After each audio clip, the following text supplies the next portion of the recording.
Sorry for like the crappy, like just the crappy everything. It's like pretty big. It's been a big struggle trying to start this and all that. It's weird how fast my campaign has evolved into a lot of different things. Like at first it started as a brand. I was like, oh, I want the brand to have meaning because like there's like brands like Antisocial Club and like brands that I don't know, just brands in general don't have that much of a deep meaning to like the people that they try to sell it to. A lot of parents forget that they are only there because they have the support of the people. So it's like I wanted to make a brand that represented the people. The people that do support fashion now. It's not all about just how much money this brand made and all that. It's not about this and it's about the people that the brand should represent. There's some people that wanna be like wanna represent their brands heavily. Like people like to represent Supreme, all that. It all started like that, but then I realized the issue that I was trying to make it represent was a lot more important. And it's like so I had to hold off on the whole brand idea because I first now I'm doing the whole campaign thing about yeah, just the whole campaign in general. Meeting people. I met so many people in the past week. It's been crazy. Some good, some bad, and it's like I don't know how I escaped every like I don't know. I just escape. I'm just like managed to get through everything. I met like Tyler Cole yesterday night. I didn't even know who he was until I listened to him. He's such a great person, bro. Like that man is gonna be like he's gonna be a great person in general. Just because of how he is. People admire that man so much. People look up to him. People wish they could be him. People wish they had people like him in his life. And it's like there's so many people like him that I'm trying to like get them out there. So yeah, basically a lot of shit, and it's like it all has to do with passion, basically. I feel like passion is the biggest thing in society that we all take for granted. That we forget about our passion so we could get a 9 to 5 job. We forget about our passion so we could do this and the third. Like I always ask people this question, like people that want to be accountants, doctors. There's people going to school for that right now. I'm like, okay, they get pretty good pay. They get pretty decent pay. Like they could have a really nice life if it goes well for them. But then I asked them, I'm like, let's say someone goes, breaking news, guys. The doctors, the firemen, the cops, the people that say they want to do it for the community, to help others. And I'm like, let's say it goes on the news. Oh, cops, doctors, every great thing in life only gets $11 an hour. How many people would still be in that position to be in that community? How many people would still try to be the cops? How many people are still going to be in school all those hours of working just to be a doctor? Those 12 years of med school. Who's still going to go through that? A lot of people will back off, and that's how you tell if something's a passion or not. If it was a passion to be a cop or a doctor, you would stick with it. And a lot of people do have the passion there, and a lot of people don't bail on it out of necessity of having, or wouldn't they bail on it because they're like, oh, I can't pay for my this and that there. And I understand that people have family, people have other people to think about, but this is more for people that like are in the moment that they don't have their family, they still have their own life. If they had a boyfriend, they're just a boyfriend or a girlfriend. They're married, okay, they just have to still worry about themselves with that. If they get divorced, they're gonna be alone. So basically, if it's not your passion, don't pursue it, man. You're only 18 to 21 at the moment. A lot of you guys that are going through that issue are only that young. I'm only 18, and it's like I realized what my passion was. It's like I wake up. I woke up at 6 o'clock in the morning today. I couldn't even get my ass up at 10 o'clock in the morning for a lecture hall to be in there. I would be sleeping the whole time, and I'm so energetic right now. It's only 9 o'clock, 3 hours in. I'm so super energetic. I've been like this the whole morning. I woke up like this. I was happy when I woke up because I'm doing something that I actually like. I'm passionate about. I have zero money from this right now. I have no funding for the campaign. I have no funding for the brands, the t-shirts, the logos, nothing. I need to pay for a lawyer. I need to get an attorney to help me with these issues. I'll probably have to call them right after this. And it's like, yeah, I realized how much of an outreach I can have. I can have people listen to my voice that aren't there with me. People that don't want to read the text, people that want to hear the passion behind me. A lot of people appreciated it. They watched the videos and they shared it. And a lot of people have like, yeah, people just need the words. Talk. That's the power I'm giving other. I want to give people back. I want to give people the ability to talk freely and people to encourage them to speak because that's how you solve situations. Like I said, one of my exes was like, "Oh, what is talking to do about the problem?" I realized that we weren't even supposed to be focusing on the problem. The problem is, I like a lot of analogies. I don't know why, but I just make them. But it's like pain is a ball, right? It hits you, it bounces off.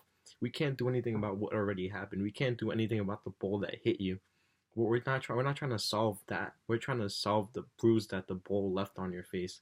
That's what talking about something does. It's not about fixing the problem, because sometimes the problem is going to keep occurring. That bowl might still keep hitting you. We're just trying to deal with the pain. And I realize you can't just fix the emotions. Someone cannot eat emotion. Someone cannot eat happiness, you know? So I'm also going to do volunteer work. It's like, that's another way I expand. I met some lady and she was like, oh, that's cute. You also have to volunteer. I was like, oh my God, I'm so stupid. Thank you. You know, like, you also have to try to fix the situations in society, you know? So yeah, it's like, pursue your passion. If someone was to tell you right now that your job only pays 12 an hour, would you still do it? A lot of you would not do it because of necessity. That's completely understandable, but a lot of you don't have anything to lose, you know? You guys don't have anything to lose. You guys still have your whole life. You're still in your parents' house. They will still support you. You know, they will still support you. You will still have that foundation. So don't be afraid to try what you want to try, because it will happen. And I'm so happy. I don't have any money from this yet, and I'm already super happy. You know, and I realize I could live a minimalist life at the moment. You know, maybe in the future I'm gonna need more house, more space for kids. But right now I'm perfectly fine with just a room, a bed, a place to shower, a place to do my business and all that. And then I'm out in the world trying to make my dream come true, you know. You don't need that much right now. You know, you could have all the materials and those are great, but you don't need those things, you know. People say you have to pay for necessities. Why do we have to pay for necessities? That makes no sense. We shouldn't have to pay to eat. We shouldn't have to pay to live in a place. We shouldn't have to be doing this thing. We should pay for that expensive car that we want, you know. We should pay for that expensive house, you know. People should just be able to have a place to start off with for free, get the basic foods, and then if they want to get the fancy food, if they want to get the cereals, they want to have the name brand stuff. If they want to get a nicer house, then they should get it. But a lot of homeless people just want to get fed. A lot of them just want to eat. There's like a lot of stuff I've been realizing just by listening to people, and I like to thank Carl J. O'Farrell for that. That man has opened my eyes up to a lot more things. It's like I'm glad I met him 3 o'clock in the morning. I wish I could record all my friends. I'm gonna try to get a GoPro or just something to record the voices, you know, so I could at least get the thoughts down. You know, maybe not the images, but the thoughts are gonna be there. Because a lot of stuff I'm learning is like I don't want it to be fabricated again through just me talking about it. I also want to have the things there and then talk about them as well. You know, like I said, this man, he drinks wine every single meal. Every single meal he drinks wine, and he's happy with. He's a homeless man, and he drinks wine with every single meal. He says he doesn't want to put money into a system that he has to pay for a house. No one's gonna touch a homeless man. You know, he has his own job. He has his money. He has wine with. He had 2 bottles of wine. He had one that he was drinking, and he opened a new one when I gave him my food. And I was like, this man, he's brave. You know, he knows what he wants. He knows what he needs, and he's happy with that. You know, and a lot of people just need to know that they're happy. A lot of immigrant parents, I'm the first generation citizen, so I especially understand this. A lot of them want you to have a big house, go to education, do this and that. A lot of them say that because they want you to have what they don't have, but a lot of them don't realize that just because they had pains trying to get this and the third doesn't mean that we would have the same pains. You know, they all those things they think those all those things are associated with happiness. You know, if you have a big house, you're gonna be happy. If you have a car, you're gonna be happy. If you have this and the third, you're gonna be happy. But forget about that. Just be happy, you know? Forget about all those materialistic things. Just be happy with where you are in life, and everything will work out perfect. I promise you for 100%. Everything will be perfect because you might not have the best house, but you'll have a place to sleep and you'll have the food to eat. You won't have to worry about that, you know? Not the nicest house, but it's a place you go to sleep in. And on top of that, you're going to be pursuing your passion. So you're going to be surviving in the world and you're going to be going for your passions. Yes, it's not the nicest house, but stop being selfish. Stop being greedy. Just look for the basic needs in life, and you'll be fine. As soon as you target those things, food, place to sleep, a place to shower, and a place to do your business, you don't need anything else. That's a basic, and that's how people are gonna go for their dreams. I'm telling you guys right now, in 2050, it's gonna be small business that's ruling the world. Someone's gonna pay off their college tuition with the money that they made for working for their best friend's sisters, cousins, brother-in-laws, boyfriend's sister, company, and then that person is gonna know someone that has a best friend who's also enemies with someone else because they don't like each other, but their brother owns a company, and then like that man is gonna know someone else, and that's how the world's gonna be like, you know. So that's I'm telling you guys right now. I told people this for a while. It's 9/11 right now. It's funny how 9/11 always keeps popping up. I don't know why that number keeps popping up whenever I look at the time, but it's 9/11 right now.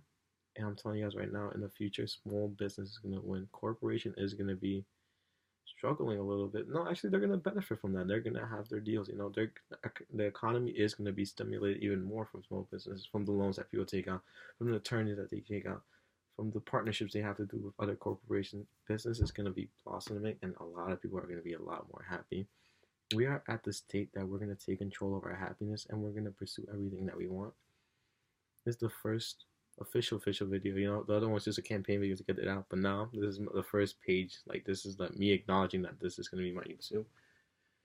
Welcome to the community, guys, and hopefully you guys like the message in the first video and can keep watching. You know, there's gonna be a lot of stuff I talk about, and a lot of these stuff is gonna pertain to us, and it's like just life in general. You know, be happy. That's all I can say.